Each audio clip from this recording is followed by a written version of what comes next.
The Ahmadiyya Muslim Community USA held its 70th annual Jalsa Salana, or annual conference, on the weekend of July 13th through the 15th in Harrisburg, Pennsylvania.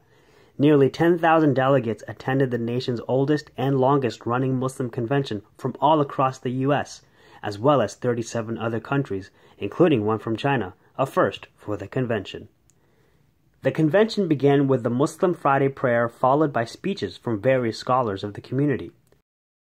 The highlight of the day was a special message from His Holiness Mirza Masroor Ahmad, may Allah be his helper, the current Caliph of the Ahmadiyya Muslim community.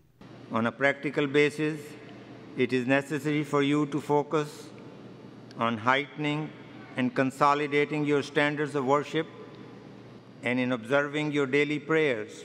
The Saturday morning session featured more speakers discussing various topics including successful marriage, leading a pure life, making sacrifices, to exemplary lives of the followers of the promised Messiah, on whom be peace.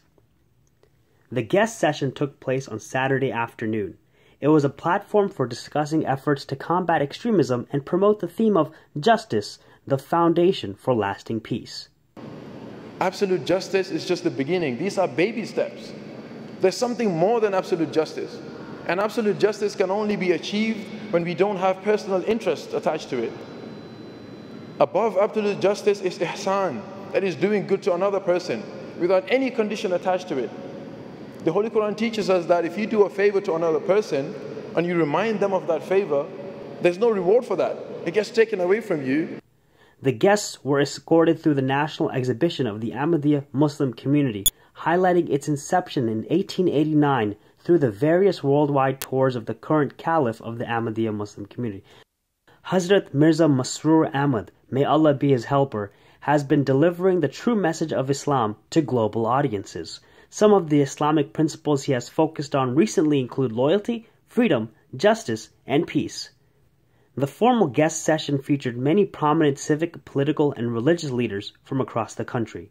Sam Brownback, U.S. Ambassador at Large for International Religious Freedom under President Trump, remarked, "We stand with you. Your community in too many countries, as you've just heard stated, is persecuted, faces religious discrimination, hardship, difficulty. And I want you to know we stand with you. We stand for religious freedom. We believe that religious freedom is the right of every individual, no matter who you are, no matter where you are on the face of the earth. That this is a God-given right, that you have the right to do with your own soul what you choose, and no government has the right to get in the way of that." Nadine Menza, Commissioner for the U.S. Commission on International Religious Freedom, newly appointed by President Trump, extensively highlighted the plight of Ahmadi Muslim prisoners of conscience in Pakistan and remarked, "I personally have so much respect for this community and your continued advocacy for religious freedom and tolerance. We understand the Ahmadiyya community is present in over 100 countries and faces serious problems in places like Bangladesh, Algeria, and Indonesia.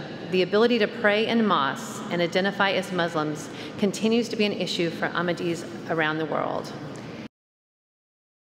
Afterward, a special dinner reception was held for the guests with the national president of the Ahmadiyya Muslim Community USA, Mirza Masroor Ahmad.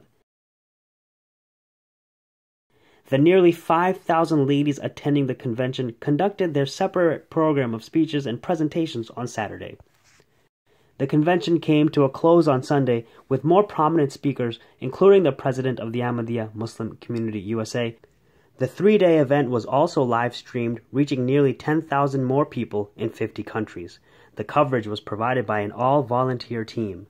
Salam Bhatti, MTN News, U.S. Studios.